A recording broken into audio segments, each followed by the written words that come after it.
y no tuvo tanta fuerza en el momento que fue archivada. Pero se cumplen las escrituras que a lo bueno se le llamará malo y a lo malo bueno. Y esta ley 272 es toda ley que se prohíbe a todo ministro eclesiástico, todo ministro de servicio y todo profesional en el área de la salud, como psicólogos, terapeutas y psiquiatras, señalar a una persona de diferente género. Amén. Si esta ley es aprobada, como ministro de esta casa, yo no podría decir, ninguno de estos líderes podría decir que la homosexualidad es pecado. Y esto, si se levanta esta ley 272, seríamos investigados y poder ir a la cárcel. Fue una ley que en el 2022 fue debatida y no tuvo la fuerza, pero nuevamente está saliendo y se está debatiendo en el Congreso. Oramos al Señor, porque usted como papá y mamá no podrá corregir a su hijo. Usted no podrá enseñarle valores a su hijo, porque estaría violentando el uso de conciencia de su propia decisión. ¿Y podrá un niño saber a los 4 o 5 años qué es bueno para él? Si aún los jóvenes luchan por poder identificar lo que son, ahora un niño. Entonces oremos como iglesia para que esta ley sea nuevamente derribada. No les quiero asustar, pero la ley 272 está cogiendo más fuerza que unos 2 años atrás. Entonces oremos, hay gran preocupación, pero oramos al Señor. Amén. Y Él dijo: por mi causa tendréis aflicción y persecución. Amén. Quiero invitarles a abrir. Algunos me preguntaron: pastor, la foto de los bautizos, pastor, esto, aquello.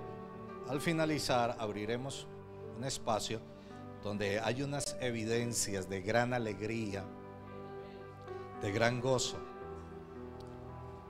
por aquellos que descendieron a las aguas. Amén. Todo esto se va a subir a las redes. Todo el trabajo ya lo hizo producción, ya lo tienen listo. Creo que lo suben hoy, lo estarán subiendo hoy a las redes sociales. Pero para algunos que no manejan las redes sociales, van a tener una primicia a través de producción acá en la iglesia. Amén. Mi esposo hablaba de algo.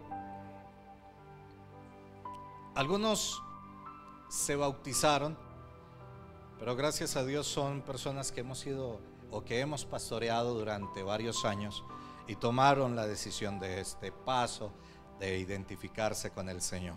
Y ella ponía el ejemplo del etíope, ¿no? El etíope iba en su carroza leyendo las escrituras en Isaías, y de pronto, porque Dios es un Dios de oportunidades, ¿sí sabía?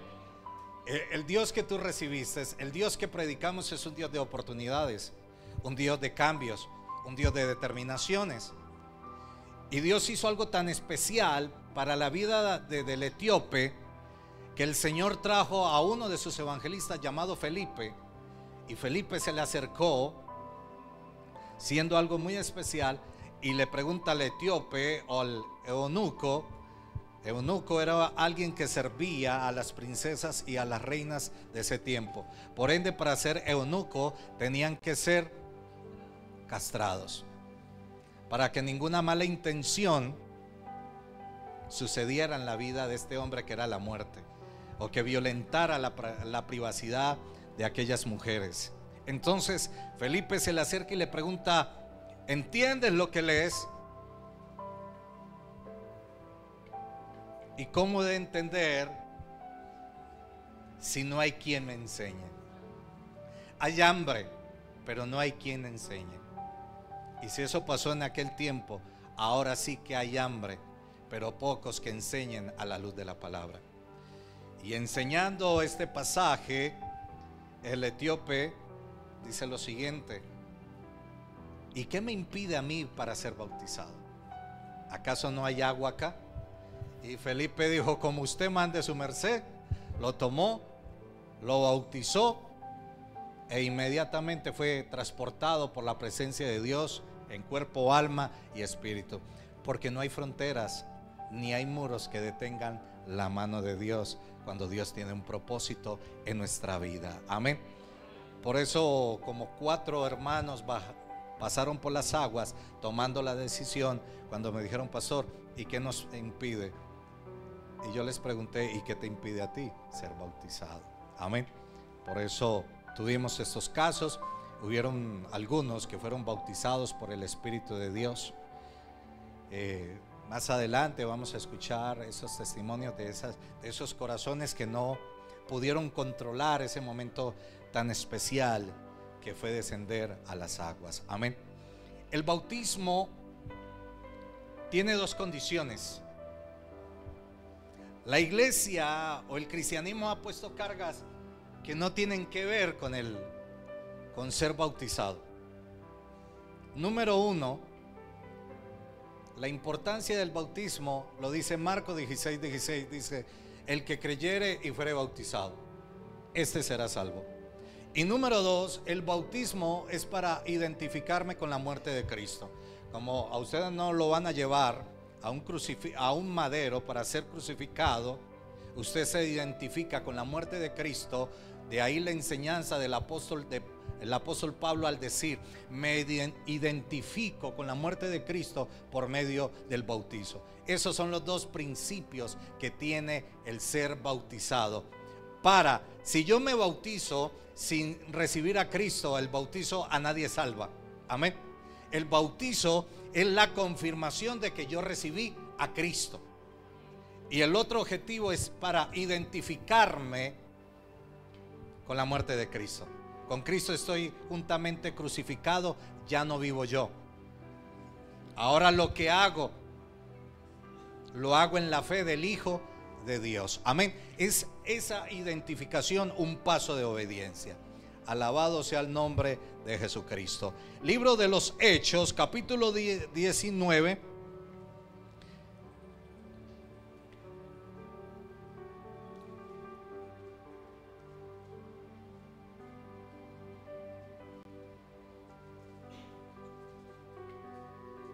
Versículo 1, vamos a leer unos versículos ahí y permítanme enseñar de esta palabra.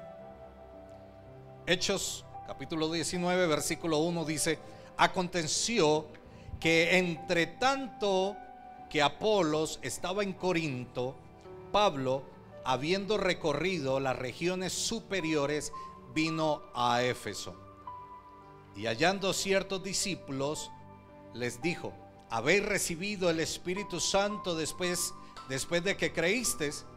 ¿Cuál es la pregunta que hace Pablo a algunos discípulos? ¿Habéis recibido el Espíritu Santo después de que creísteis? Está preguntando Pablo. Y ellos le dijeron: antes ni aún hemos oído si hay Espíritu Santo. Es algo que está aconteciendo en la iglesia actual. Muchos ni saben de la persona del Espíritu Santo. Es más fácil predicar, no relacionarnos con el Espíritu Santo, porque el Espíritu Santo nos demanda tener una vida consagrada a Dios. Entonces es más fácil decir que el Espíritu Santo fue para ese tiempo que traerlo a nuestro tiempo. Si fue para ese tiempo, entonces ni usted ni yo seríamos iglesia. Amén. Y miren la exhortación de Pablo, o más bien el anhelo de Pablo al preguntarle a esos discípulos: ¿habéis recibido el Espíritu Santo después de que creíste? Le está diciendo: ¿recibieron ustedes al Espíritu Santo después de haber recibido a Cristo? ¿Y qué dijeron ellos? ¿De qué nos está hablando usted? Es que existe Espíritu Santo. ¿Y quién es Él? ¿Y acaso de qué nos habla? Actualmente la iglesia podría encontrarse en esta misma enfrascada. en esta misma situación. Venimos a la iglesia, entramos y salimos y cumplimos la cota del día. Amén. Hay una publicidad de un almacén antioqueño que dice: Flamingo confía en usted. Amén.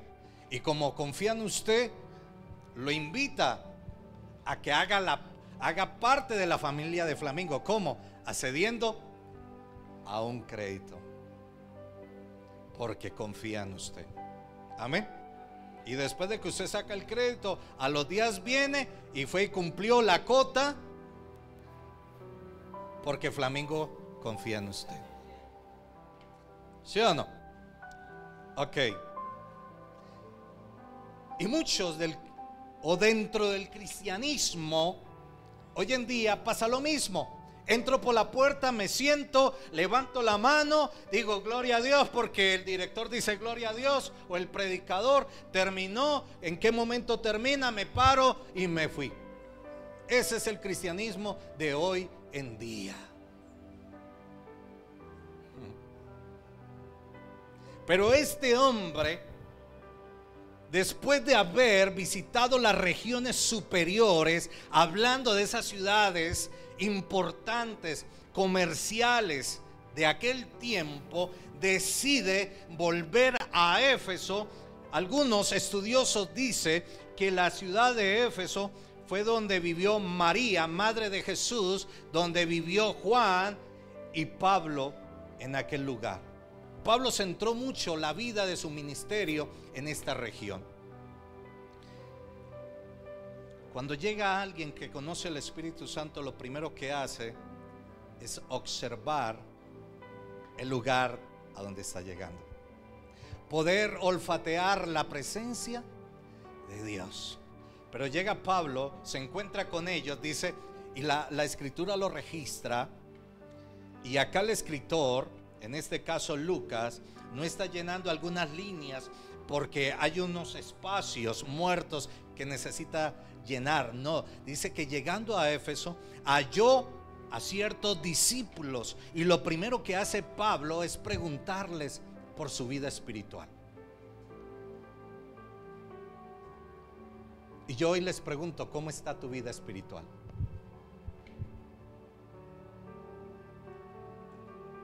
Y al decirles cómo está tu vida espiritual, te estoy diciendo cuál es tu comunión con Dios. Y cuando te pregunto cuál es tu comunión con Dios, te estoy diciendo, háblame de la persona del Espíritu Santo. Pastor, ¿de qué está hablando usted?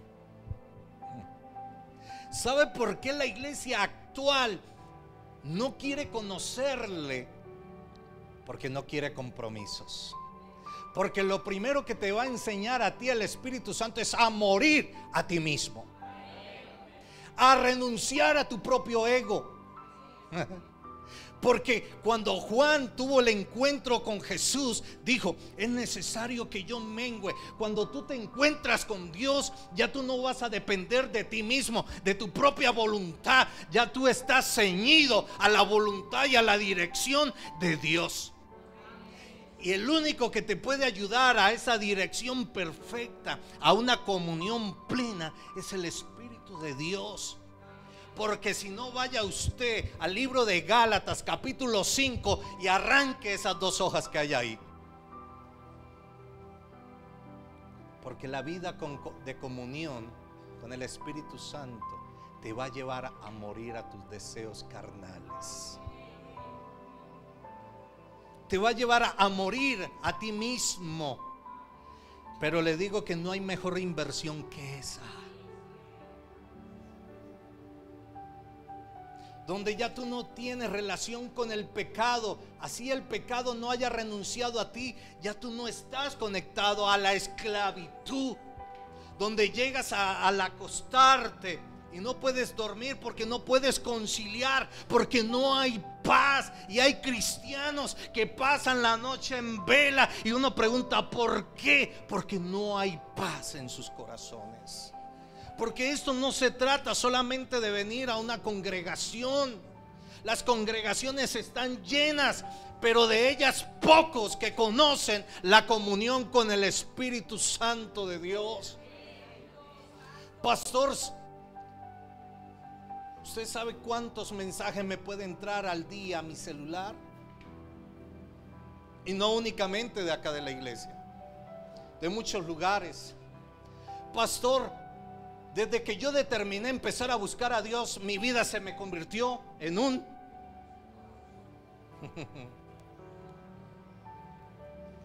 ¿Hay alguno de esos acá? Yo levanto mi mano.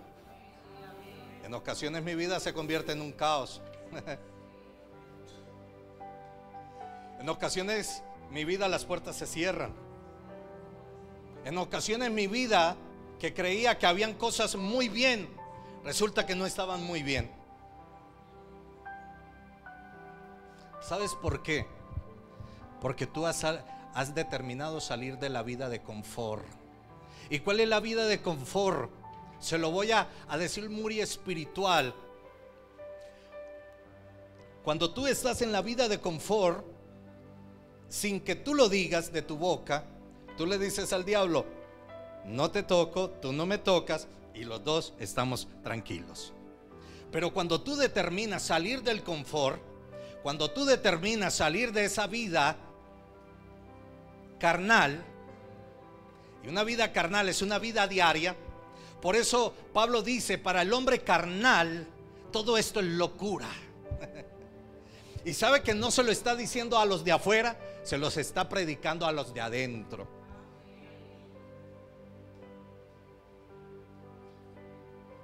Y se los está predicando a los de Corinto. Entonces, cuando usted determina salir de esa vida de confort, usted empieza a declarar automáticamente, sin mencionarlo, la guerra a las tinieblas. Pastor, ¿y cómo le declaro? Simplemente por determinar obedecer a las Escrituras. Y por eso en momentos ves que la vida se te convierte en un caos. Te quedas sin trabajo. Los que te apoyaban, como por arte, desaparecen. Pero tenía tantos amigos, ¿dónde están? Has determinado salir del confort. Y el Señor dice: no te convenían, porque solamente estaban contigo, no por lo que eras, sino por lo que tenías. ¿Sí o no? Y por eso Pablo se preocupa en preguntar el estado de aquellos discípulos. Y lo primero que él les pregunta: ¿vosotros tenéis al Espíritu Santo? Y el Espíritu Santo va más allá de hablar en lenguas, mis queridos hermanos. El hablar en lengua es simplemente un don. Pues eso lo escribe Pablo, ¿cierto?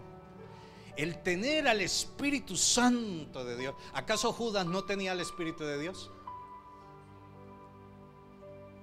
¿Ustedes qué dicen?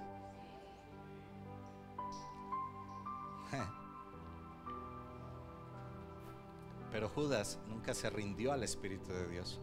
Nunca salió de su vida de confort.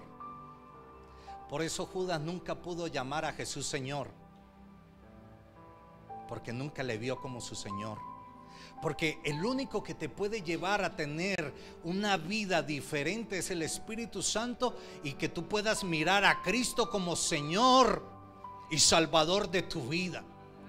Pero hay muchos dentro de la iglesia que Jesús sigue siendo para ellos el maestro o el profeta, o el que le calma las necesidades y el que le pone el pañito cuando algo le duele.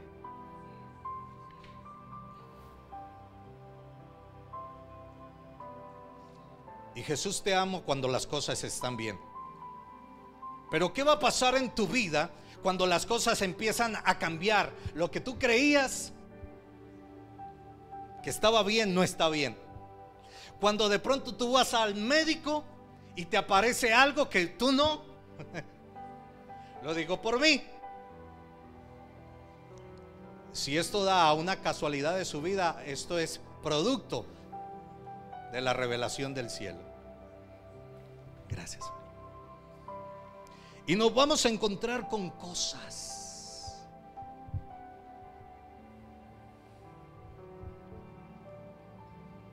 Llegó el momento que Jesús tuvo que decirle a sus discípulos: se aproxima mi hora. Los que leen la Biblia saben que en algunas ocasiones Jesús le dijo a sus discípulos: se aproxima mi hora. Y algunos: ¿oíste de qué habla el maestro? Pregúntale vos que estás más cerca. Porque a veces Dios nos está hablando y no sabemos de qué Dios nos está hablando. Y Dios nos está hablando, se lo traigo al contexto. El Espíritu Santo nos habla a través de las Escrituras y creemos que esa palabra es para el que está al lado. No, esa palabra es para ti. Para el que está oyendo, esa palabra es para usted. Y Jesús, como se aproximaba la hora, los reunió y les dijo, los convocó, hizo asamblea. Vengan, llamó al liderazgo y les dijo: a ustedes el diablo los pidió para zarandearlos. Los va a coger como al trigo y los va a golpear. Pero yo estoy con ustedes. Y la petición que hizo el diablo se la hizo al Padre. ¿Por qué al Padre? Porque el Padre les escogió a ustedes. Amén. El diablo no te puede tocar si el Padre no lo permite. Y el diablo podrá revolcarse y pararse del tenedor si lo tiene, pero no podrá hacer nada al menos que el Padre lo permita. Y por eso Jesús le dijo: a vosotros el diablo les ha pedido para zarandearlos como el trigo. Y tal vez en el momento ellos no pudieron entender lo que Jesús les estaba diciendo. Y a veces el zarandeo es bueno, porque se va lo efímero, lo pasajero, y cae lo que es fruto.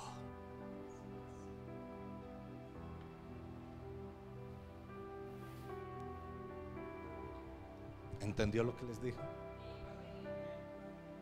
En el zarandeo va a quedar el fruto y toda hojarasca será llevado por el trato de Dios.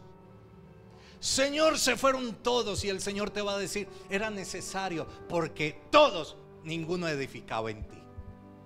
Señor, lo perdí todo, era tan necesario, porque volviste a mirar en mí.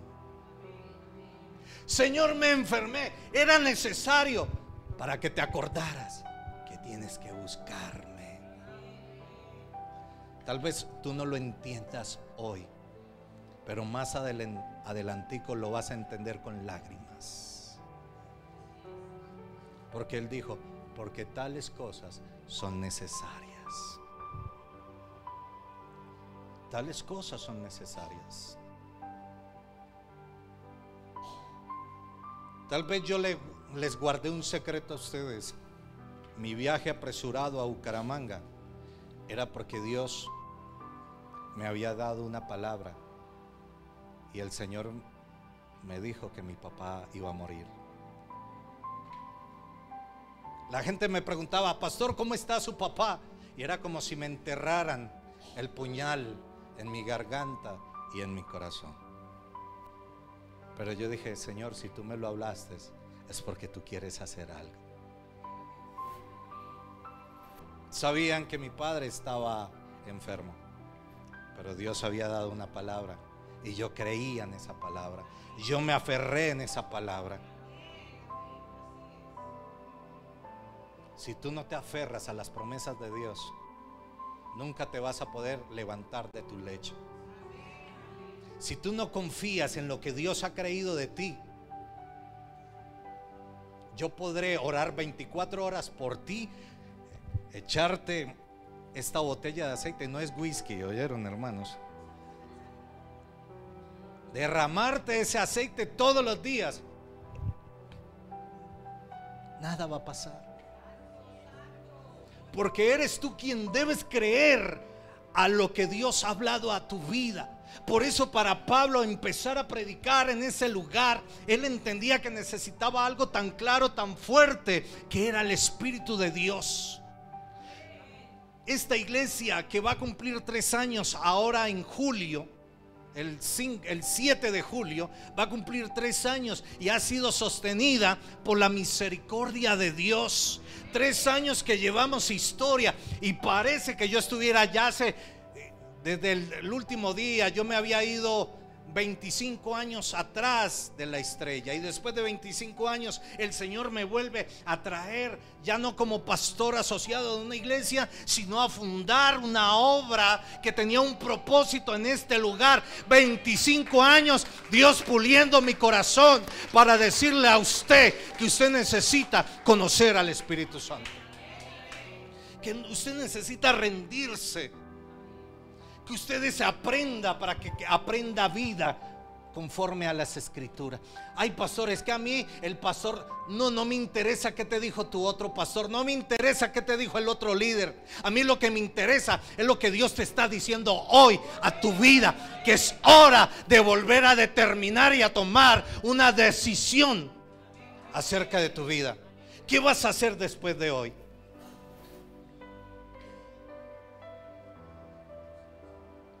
¿Qué vamos a hacer? Hay cosas en el momento que uno no entiende que está haciendo Dios, pero Dios las está haciendo.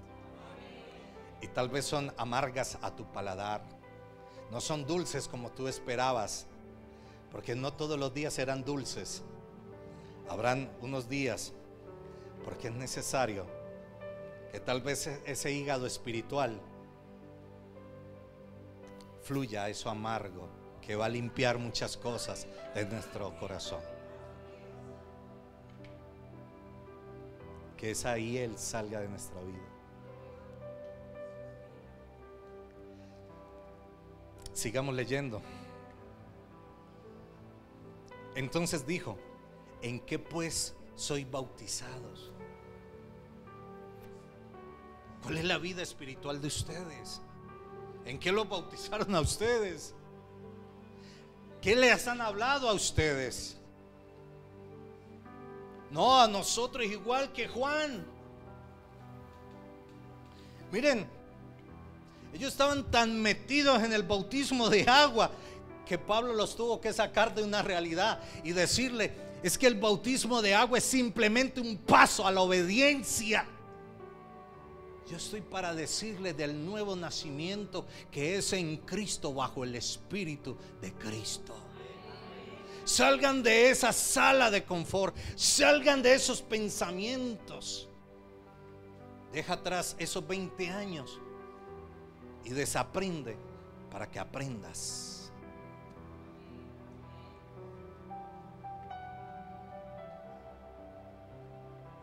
Yo tengo idea de cómo se maneja un carro, es una idea,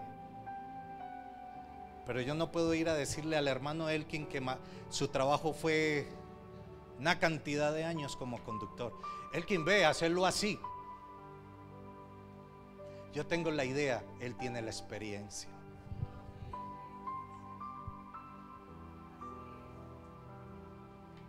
Es como la mamá de un hijo a la mamá que tuvo 7 hijos.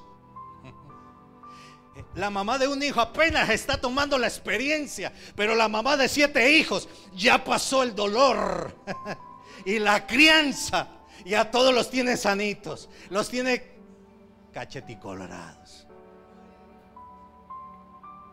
Y supo esa mamá cómo sacarle los parásitos sin los jarabes que hay hoy en día, que a uno se los dan y uno no siente. Y las torturas que le hacían a uno con los jarabes de paico, aguardiente y ajo machacado, que le botaban a uno hasta los malos pensamientos.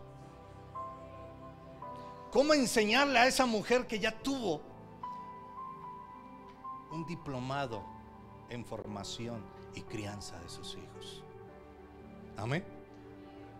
Por eso Pablo aconseja a las viudas, a las mujeres más adultas: enseñen a vuestras mujeres jóvenes.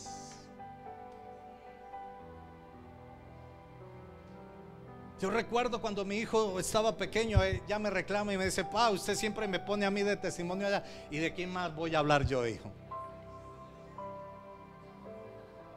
Pues hable de todos otros hijos que tenés también. Le digo: bueno, voy a hablar de sus hermanos, se lo prometí. Y cuando él enfermaba, yo llamaba a mi madre, le preguntaba, pues por ende tuvo 9 hijos. Y había pasado el dolor de enterrar a 2. Mamá, mira esto. Y yo le pasaba a Marce, o le hablábamos con mi suegra. Escuchábamos y aprendíamos. Y esto fue lo que Pablo vino a enseñar a una ciudad tan importante como Éfeso, a enseñar de la presencia de Dios. Y les dijo: desaprendan para que aprendan. Usted no puede aprender si no desaprende. Pastor, explíquese. Si usted no deja a un lado las ideas que usted cree de la Biblia para dejarse enseñar por la Biblia. Porque yo puedo tener ideas. Eso lo dicen ¿y a dónde no? Ahí en la Biblia. Yo no sé, pero yo lo he escuchado. Usted ha escuchado ideas a lo que dice realmente las Escrituras. Porque la palabra, como lo estudiamos hace poco, escudriñad las Escrituras, porque a vosotros os parece que en ella está la vida eterna, y ellas son las que dan testimonio de mí. La comunión con el Espíritu Santo es para que tú vivas acá en la tierra un presente para vida eterna. Si tú no aprendes acá en la tierra a ser hermano, no pretendas entrar al reino de los cielos. Si tú no aprendes a adorar a Dios en un servicio que dura 2 horas con 45 minutos, no vas a poder entrar al reino de los cielos, que serán 24 horas en el tiempo de Dios. Es decir, que nunca hay hora ya. Adorarle de día y de noche. Si tú no aprendes a adorarle en 2 horas con 45, ¿por qué 2 horas y 45? Porque al menos la hora que pide Jesús. ¿No habéis podido al menos orar 1 hora? Y haga el ejercicio, póstrese a orar. Y usted empieza: Señor, te doy gracias, amén. Ay, qué cansancio. Y usted miró 5 minutos. Bueno, pero tú me escuchaste, ¿cierto que sí? Bueno, hablamos. Esta es la iglesia de hoy. Esta es la iglesia de hoy. ¿Está la iglesia del Señor acá? Pues es contigo que el Señor está hablando, porque ya me lo habló a mí. Y yo vine a decirte lo que me habló, que te hablara. Había algo en mi vida. Por la misericordia de Dios he formado a muchos líderes de diferentes lugares. Y como pastor puedo decir que tengo líderes que formé, que están predicando a Dios en toda Europa y en Norteamérica. Yo tengo ovejas que ya no son ovejas, siguen siendo ovejas, pero que son ministros del Señor.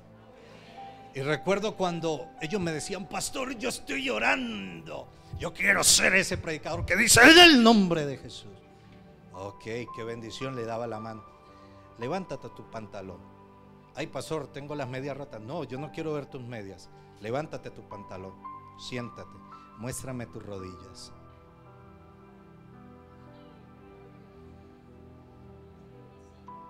Todavía te falta. Pastor, no, todavía te falta. Todavía no tienes una vida de oración.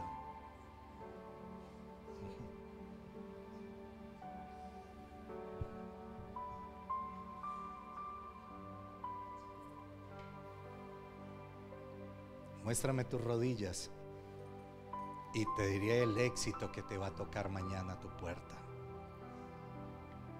La iglesia de hoy no sabe orar. La iglesia de hoy no sabe honrar a la presencia de Dios. La iglesia de hoy ya no llena el altar con lágrimas. De las goteras me encargo yo con el administrador. Pero la iglesia de hoy no es como aquella iglesia que oró para que nosotros estuviéramos hoy en la casa de Dios. Aquellos hermanos que derramaban su corazón sin conocernos y ya oraban por nosotros. Y derramaban y quebrantaban. Yo recuerdo una vez en la iglesia que pastoreaba y en esa misma iglesia vivía, fui a abrir la reja. Cuando abrí la reja había un poco de hermanos ahí de frente. Mero susto, me pegaron.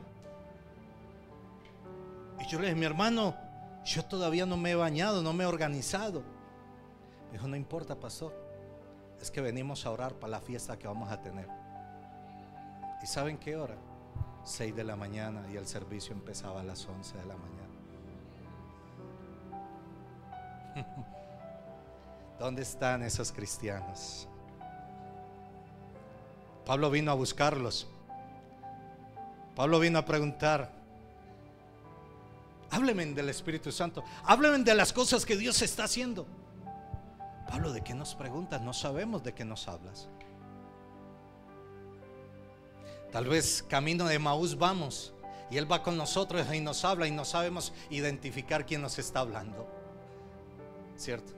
Porque es más fácil mirar para el techo cuando Jesús nos está hablando y nos está reclamando comunión. Mirar para el techo que levantar la mano y decir: sí, Señor, es conmigo. Soy yo al que tú le hablas. Sí, reconozco que no soy el que tú estás esperando ver de mí. Las horas en oración no hacen a nadie, pero la oración sí te lleva a ser alguien en la comunión con Dios. Amén.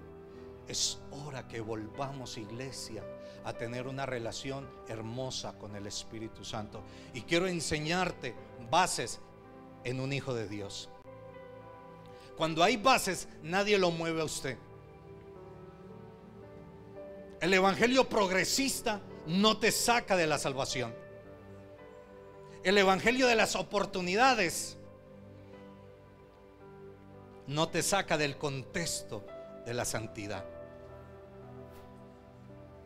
Es que hay una clase de evangelio que se enseña hoy, y perdóneme, muy instantáneo, facilista, que nada nos cueste. Después de la salvación, amada iglesia de Camino, todo tiene un precio. Y la salvación, tú no has pagado el precio por ella, te la dieron gratis, porque no tenías con qué pagarla. Por eso fue gratis. Pero de ahí en adelante, todo tiene un precio. Pastor, ¿y cuánto tengo que pagar? Guarde la mano, más bien levántala, para que la presencia de Dios no te la corte. El precio de tu corazón, de cuánto estás dispuesto a morir a ti para vivir en Él. Amén. ¿Cuánto estás tú dispuesto a morir? Ese es el precio que Dios está pidiendo hoy por su palabra. Amén. Pasemos al versículo 11. ¿Qué título tiene ahí encima del versículo 11 tu Biblia? ¿Qué dice?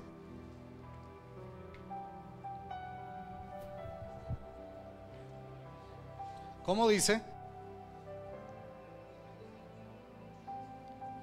Yo le voy a ayudar.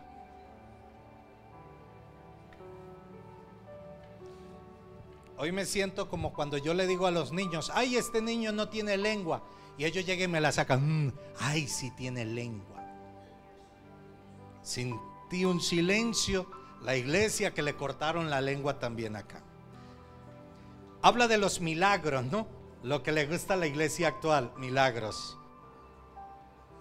Pastor, ore por mí. Esa es mi tarea. Mi tarea como servidor es orar por la iglesia del Señor. Amén. Si usted me pide oración, yo voy a orar por usted. Yo lo voy a hacer. Pero de usted depende cuán rápida sea la respuesta que Dios tenga para ti. De usted depende. Yo cumplo a mi responsabilidad como ministro, pero en usted, en ejecutar en el breve tiempo posible la respuesta del Señor. Amén. Y si esa respuesta va a tener 20 años, usted será paciente y usted podrá decir: pacientemente esperé a Jehová y Él me oyó. ¿Sí ve? Versículo 11 dice: y hacía Dios singulares milagros. ¿Cómo dice en esa versión? Extraordinarios milagros Dios hacía. Qué bonito, qué especial es un milagro. Pero una cosa es extraordinario milagro. ¿Alguien quiere un milagro extraordinario? Lo invito a ir al cementerio.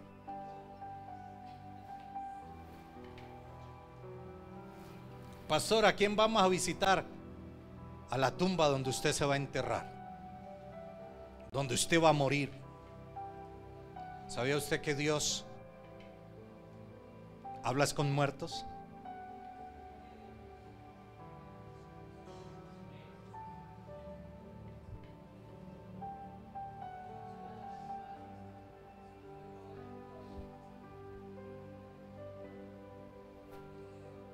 Y hacía Dios singulares milagros por manos de Pablo, de tal manera que aún llevaban sobre los enfermos los sudarios y los pañuelos de su cuerpo.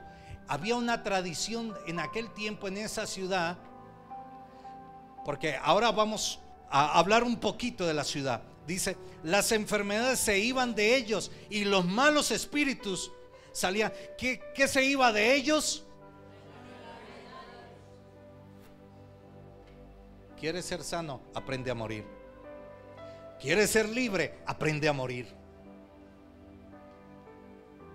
Para ir al mejor especialista tienes que pagar. Así tengas medicina prepagada, así tengas el seguro que tiene nuestro presidente, tienes que pagar.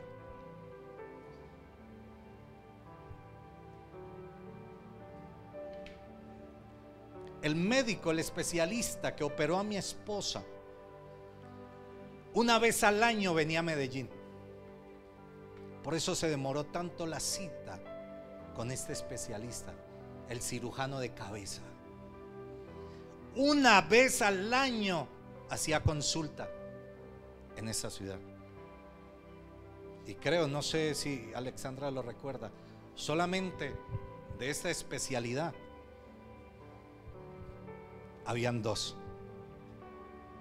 el que iba a atender a mi esposa y el que ya estaba viejito y estaba pensionado. Teníamos que esperar el momento de esa cita. Y pasaron meses, angustias, lágrimas, preocupaciones. Y es el precio de la espera. Es el poder vencer la incertidumbre que se forma en nuestros corazones. O en momentos de decir: si vale la pena congregarme, si vale la pena buscar de Dios. Y vale mucho, aunque usted no lo crea.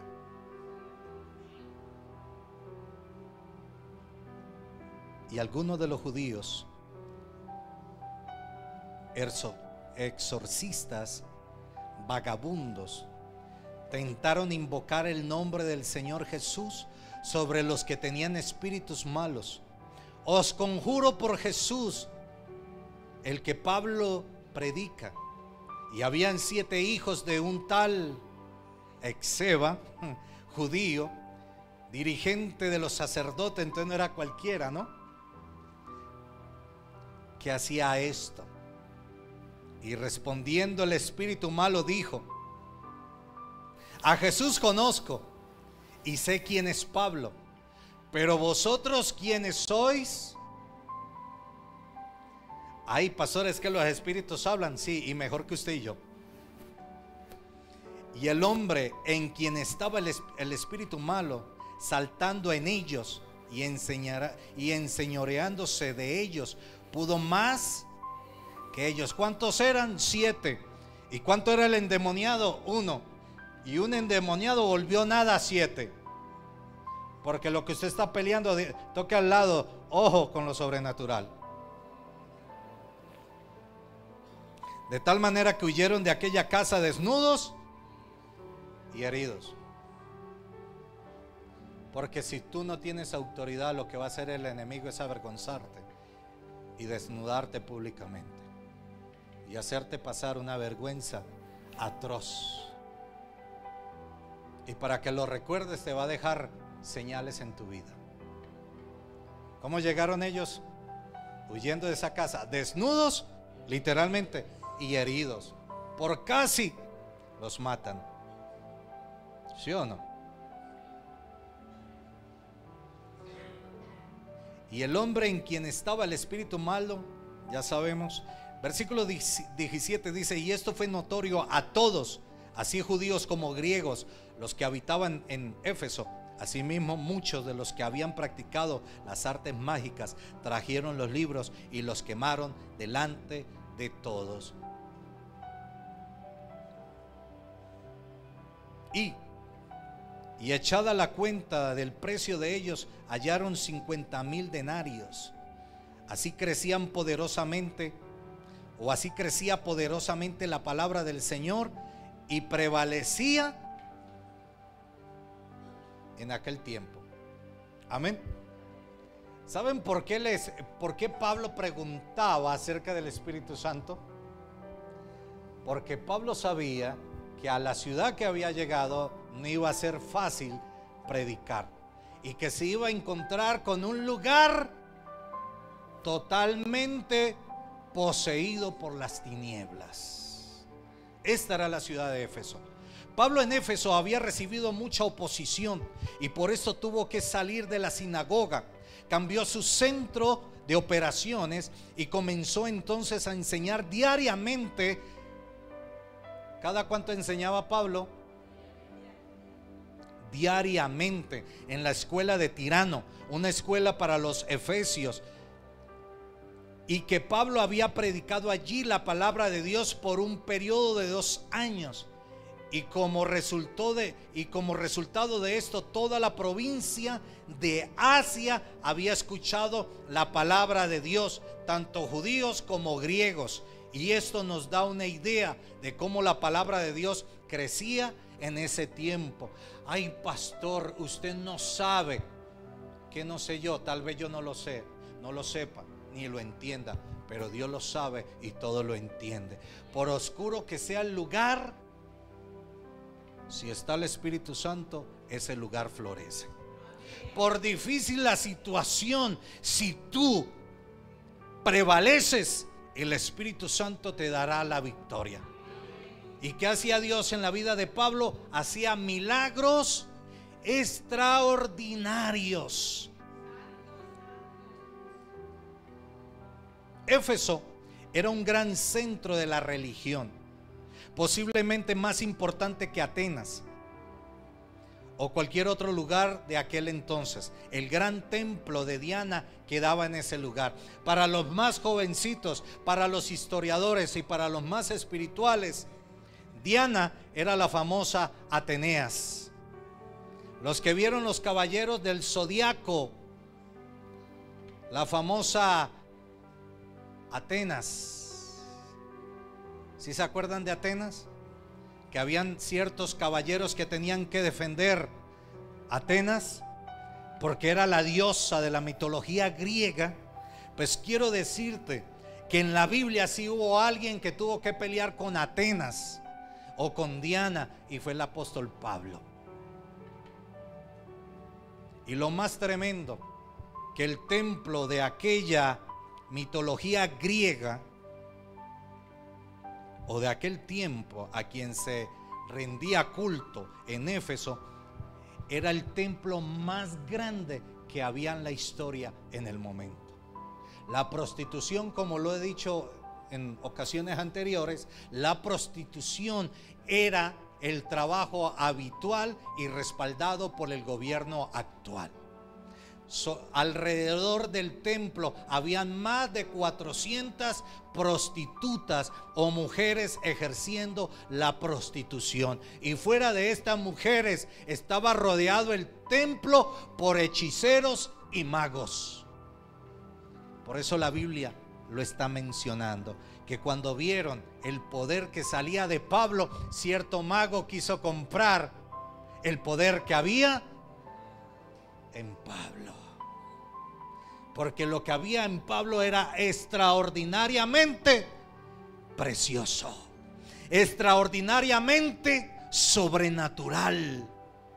¿Sabe qué hacía la gente? Como Pablo trabajaba, como también predicaba todos los días, Pablo también trabajaba, y en su ropa de trabajo, en su delantar, Pablo tenía pañuelos para secarse su sudor. Y como les decía ahora, era costumbre en esa provincia orar por pañuelos, orar por objetos y llevarlo a ciertas personas, porque no se podían levantar de su lecho. Por eso cuando conocieron a Pablo y escuchaban a Pablo, se le acercaban y de él tomaban sus pañuelos y se los llevaban a los enfermos, y los enfermos eran sanados.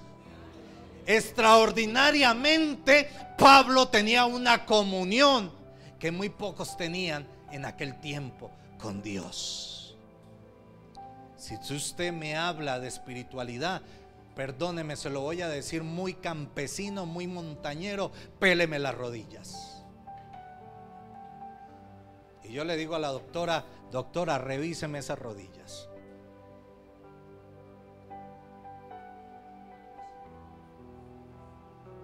Porque el cristiano de una vida de oración tiene sus marcas. Amén. Ay, pastor, yo lo hago porque es que yo no me puedo arrodillar. Sus oraciones hablarán de su relación. Amén. Hay muchos que oran muy bonito, pero con mucho respeto lo digo y humildemente, no pasan el techo. ¿Por qué sucede esto, pastor? Porque no hay comunión con el Espíritu Santo. Simplemente hay un tradicionalismo. Estoy orando porque escucho que oran.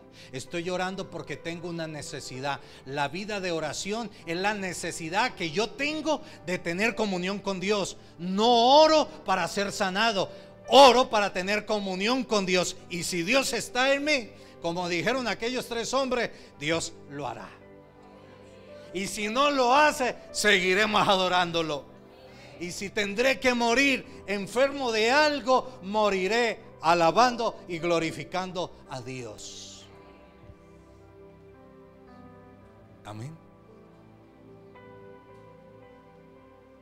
Pregunto, amada iglesia, ¿está la iglesia hoy preparada para hacer cosas extraordinarias, Dios con ellos? ¿Estás tú preparado? Ay, pastor, yo estoy listo, que el poder de Dios se mueva en mí. Sí, el Señor no se mueve en ti porque te ama tanto y su presencia no te quiere destruir. Él mismo te cuida de Él. Porque si tú no sabes tratar la relación y la comunión, tú mueres. Tú mueres. Siempre me he preguntado: ¿y qué culpa tuvo Usa?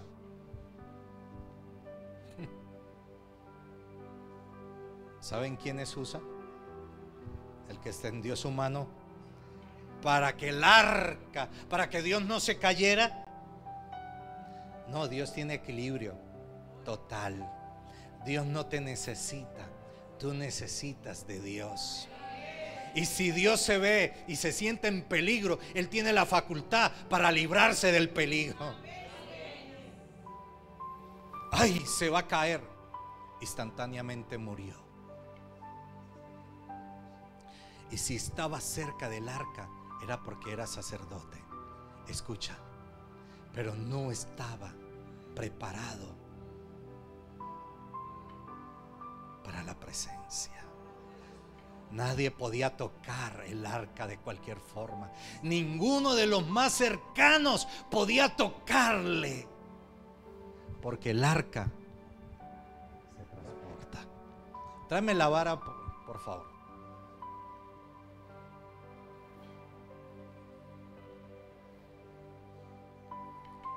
¿Están preparadas tus manos para tocar a Dios?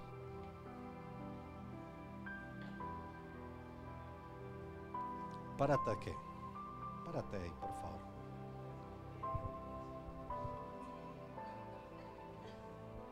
Porque el arca se toca de esta forma. El arca se lleva en los hombros, no se toca con las manos. Porque hay que saber tocar a Dios sintiendo el peso de la gloria de Dios. Por eso llevas 20 años en la iglesia y no sabes qué es el Espíritu de Dios. Y estoy para decirte que el Espíritu de Dios no es hablar en lenguas. Estoy acá para decirte que rica la mantequilla no es una experiencia de comunión. Es simplemente que un día Él te visitó y te dejó una marca, te dejó una seña. Y no estoy hablando y diciendo que el hablar en lengua no tenga que hablar con no tenga que ver con el Espíritu Santo. Sí tiene que ver mucho en aquellos que se han rendido a Él. Porque Pablo lo dijo a Gálatas: si anda en el Espíritu, habla en el Espíritu. Hablas tanto de Él, pero que no te veo caminar en Él. Fue lo que Pablo le estaba diciendo a los Gálatas. Por eso le dice: si andas en el Espíritu, habla en el Espíritu. Porque mis oraciones tienen que ir de acuerdo con mi diario vivir. Yo no puedo hablar de santidad si yo no vivo santidad. Yo no puedo hablar del perdón cuando yo no he aprendido a perdonar. Yo no puedo hablar de autoridad cuando no aprendo a sujetarme. Por eso Obed-Edom entendió lo que es tener la presencia de Dios en la casa.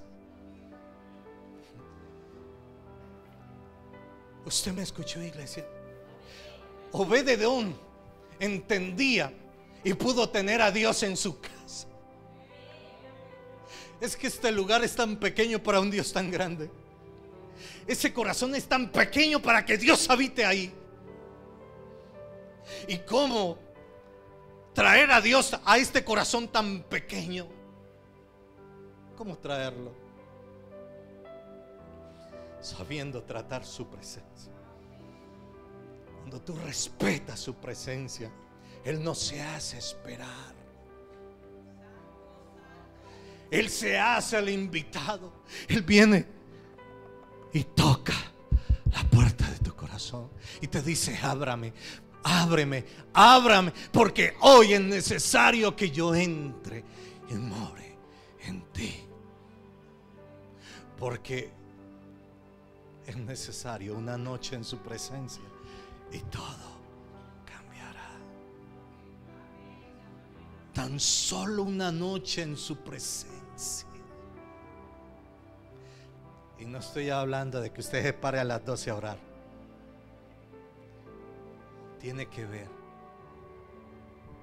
Tan solamente tú determines ser diferente y dejar atrás lo que eres y decir: Señor, yo quiero nacer de nuevo. Yo quiero que tú seas el centro de mi vida.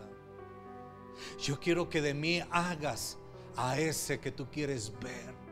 Esa noche es la que Él espera. ¿Por qué habla de una noche? Porque habla del tiempo de la intimidad. ¿Usted sabe cuántos en un segundo han vuelto a vivir? Tal vez usted no lo sabe porque usted no lo ha intentado. Pero aquel que ha intentado rendirse a Él, basta un segundo y todo cambiará. Y no estoy hablando de que mañana ya tengas casa, carro, beca.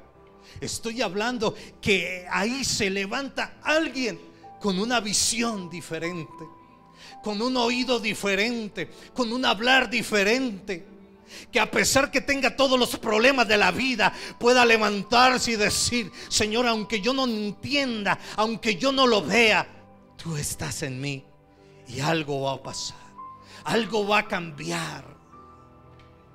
Porque estoy convencido, número uno, que necesito tu presencia. Necesito la presencia de Dios.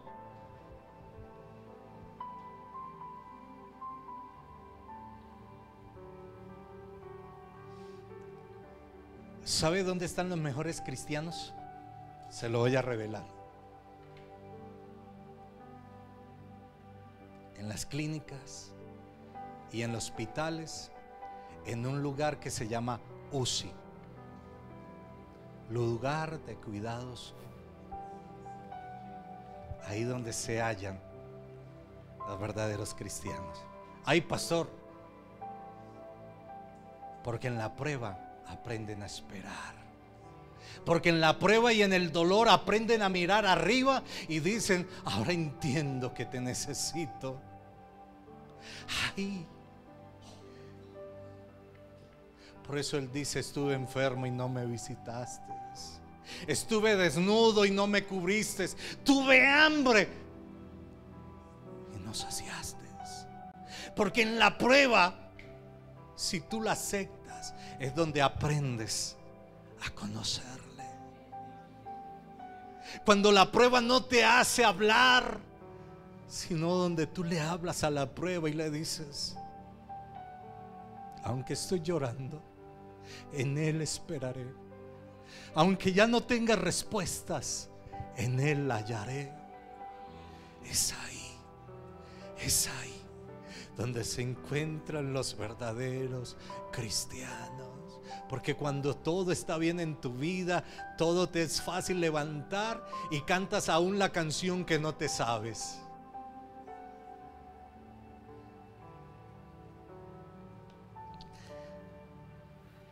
Porque la primera base del cristianismo es la presencia de Dios. Y eso lo aprendió Moisés. Si tú no vas conmigo, yo no salgo. No me llena cualquier ángel. Un ángel es simplemente un mensajero. Yo no puedo cambiar el ángel por el Creador. Y Moisés dijo: si tú no vas, yo te quiero es a ti. ¿Tú quieres la presencia de Dios? Aún te lo digo, deja de pensar en el milagro. Tal vez el milagro no te deja relacionarte con Dios, porque el milagro te está llevando para encontrar la solución de tu problema. Pero si tú dejas a un lado el deseo del milagro y empiezas a buscar al que produce los milagros, las cosas empiezan a cambiar. Lo segundo que necesita el cristiano, Proverbio 1:7.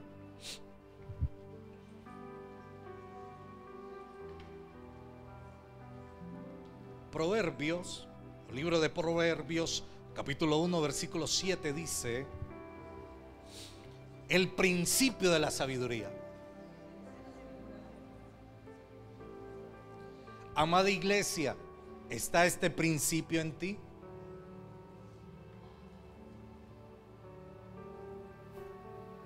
Ay, yo temo a Dios.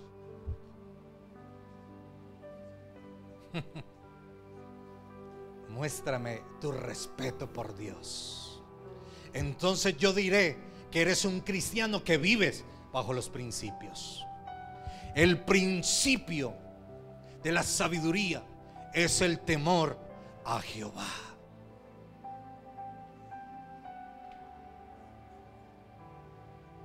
Una vez tuve que decirle a alguien: aprende a cerrar tu boca y busca el principio de la sabiduría.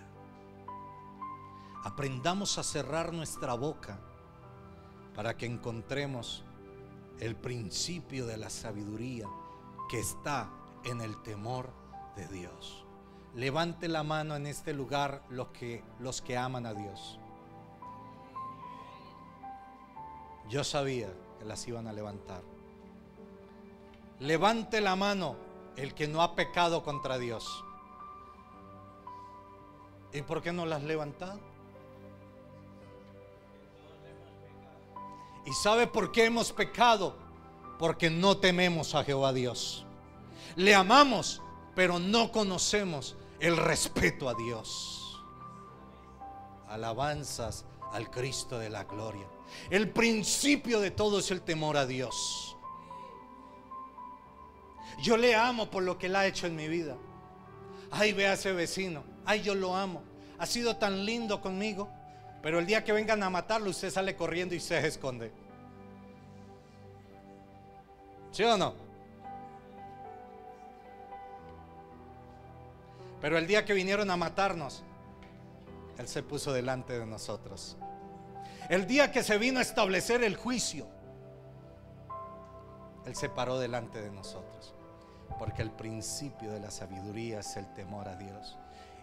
Y antes de crearse todo, Dios creó la sabiduría. Dios estableció el respeto por las cosas. ¿Respeta tú a Dios amándolo?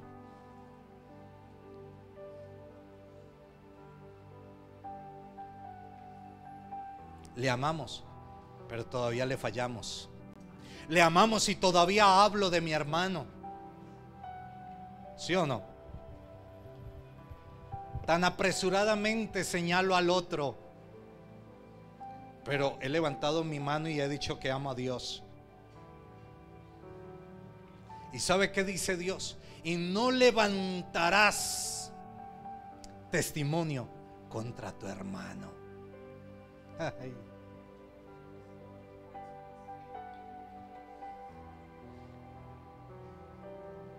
Y una crítica puede ser un falso testimonio. Porque si David le falla a Dios y yo vengo a hablar en contra de David, pero si David antes de eso se arrepintió, su vida ha sido transformada y cambiada. Por eso Jesús dijo: si vienes delante del juez y camino al juez te encuentras con el alguacil, ponte a paz, de acuerdo, porque no sea que llegando él te avergüence. ¿Y sabe de quién está hablando Jesús? Del hermano del diablo. No del hermano del diablo, está hablando del diablo. ¿Quién es el juez? Dios. ¿Quién es el que viene a acusar a los hijos de Dios delante de Dios?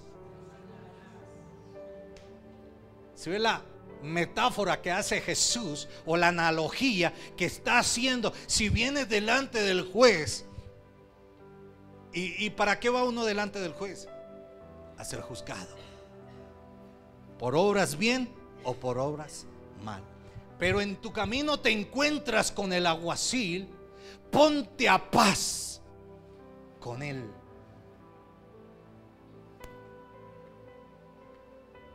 ¿Sabe qué dijo Jesús? No escondas tu pecado, porque delante de Dios todos estamos desnudos. Y no sea que vengas delante de Dios con cara de yo no fui, y Dios le diga sí, usted fue, y venga que sí es para eso, y el diablo te eche dedo y te acuse y te señale. Tu vida necesita la presencia de Dios. Tu vida necesita la sabiduría, que es lo primero de lo primero. Amén. Tu vida necesita la unción fresca del Santo.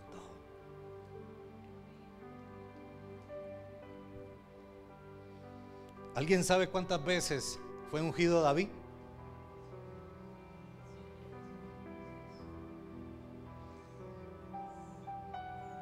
Dígalo, yo no estoy viendo, pero dígalo.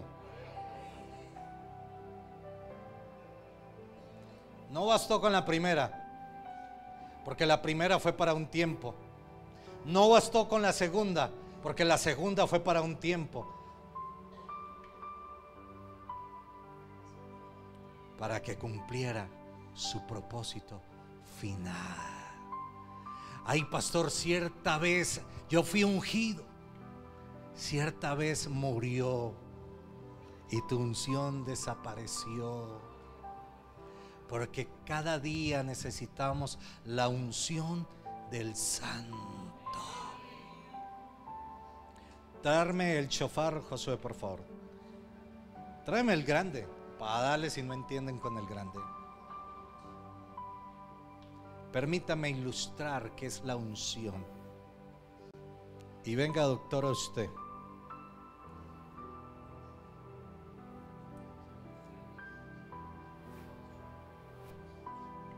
Los profetas andaban con el shofar, que no es un instrumento musical, sino un instrumento de ritualismo, de llamar a Dios. Estos alaban a Dios, este lo invoca, y no todos lo tocan. Venga usted, joven.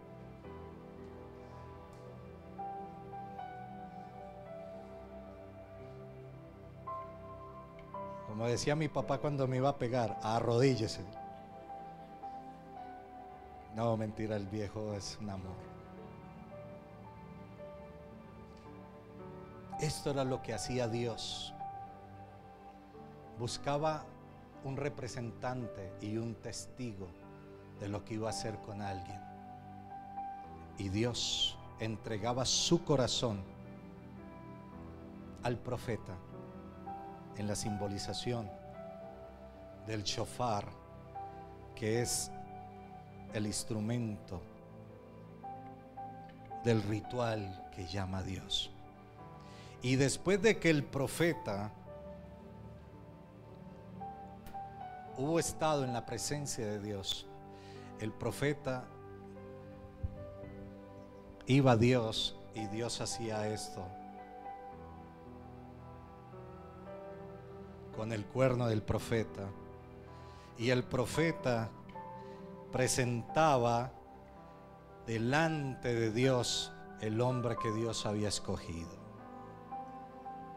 donde Dios en este ritual estaba aprobando el que iba a tomar el lugar.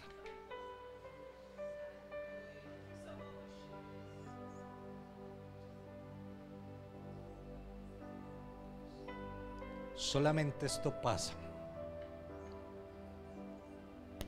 cuando tú determinas obedecer a la palabra de Dios.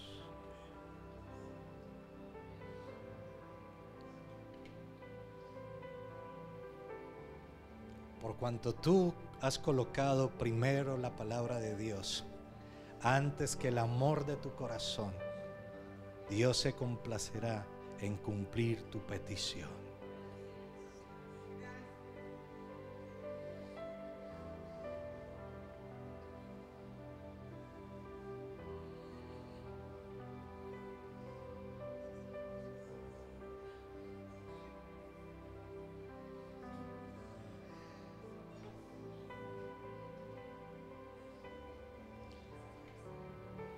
Levante la mano los padres de familia. Usted tiene el cuerno de Dios en sus manos, que es la autoridad de Dios para usted bendecir a sus hijos. Sus hijos no son lo que usted está viviendo o lo que usted está viendo de ellos. Sus hijos son lo que Dios predestinó de ellos que iban a ser, lo que Dios estableció de ellos. Desde antes que este joven naciera en el vientre de su madre, yo recibí la palabra y Dios me dijo: te daré un hijo varón, el cual llamarás Josué, y será único en tu casa, y él me servirá desde niño.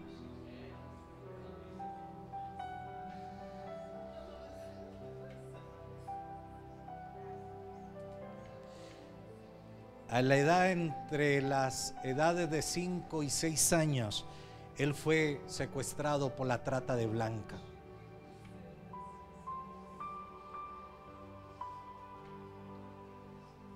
El que había sido llamado para Dios.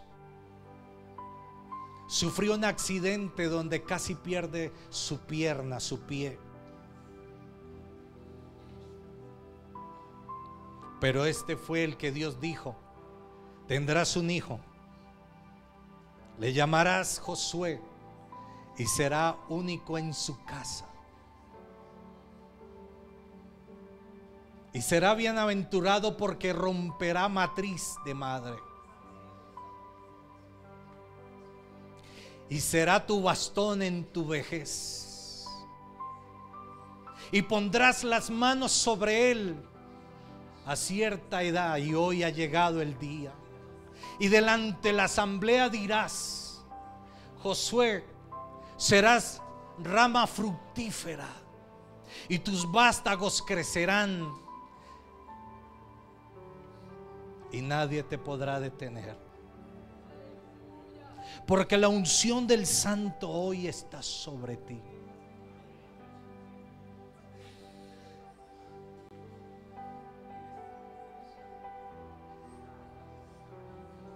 Porque el cuerno de la unción ha sido derramado a la voz y a través del profeta.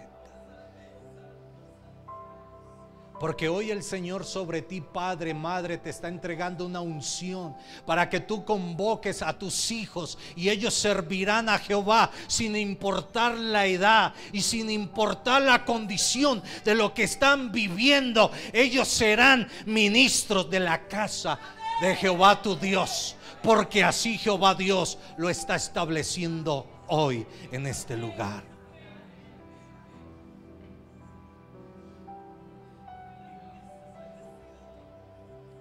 Porque la base que un cristiano necesita es la unción del Santo, la unción del Espíritu.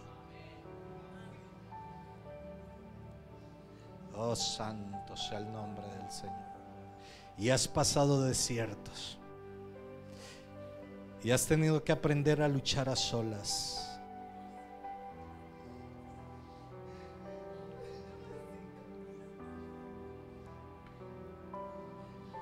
Y lo cuarto que necesita el cristiano es la dirección del Espíritu. Porque lo primero es la presencia de Dios. Lo segundo, el temor a Dios. Lo tercero, la unción del Santo. Y por último, la dirección del Espíritu Santo. Él te guiará. Aún irás a lugares donde Él te va a decir que entres. Y habrán lugares donde Él no te permitirá entrar.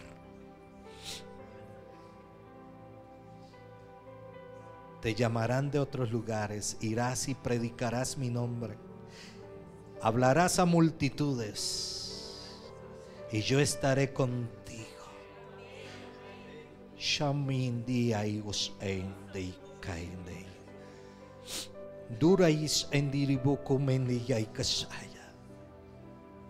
Todo tiene un precio. Y sentiste el dedo señalador. Sentiste el dedo que acusaba. Pero yo lo había hablado.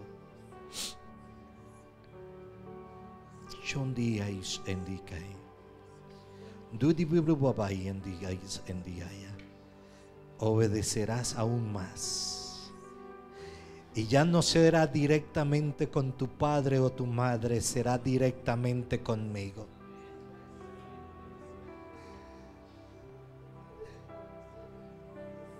Hoy te puse el peso del arca de mi presencia. Hoy sentiste que es transportar mi presencia. Padre, levante sus manos. Si hay hijos acá, yo los invito al altar. Hijos, vengan. Dios tiene algo contigo. Hola, baba marendere kutulo y bebe vaya. El Señor está convocando nuevos ministros al reino. Vengan para acá. Vengan para acá. Oh, dala baba mamaranderi kotuleya. Oh, kala baba vaya. Levanten sus manos a Él.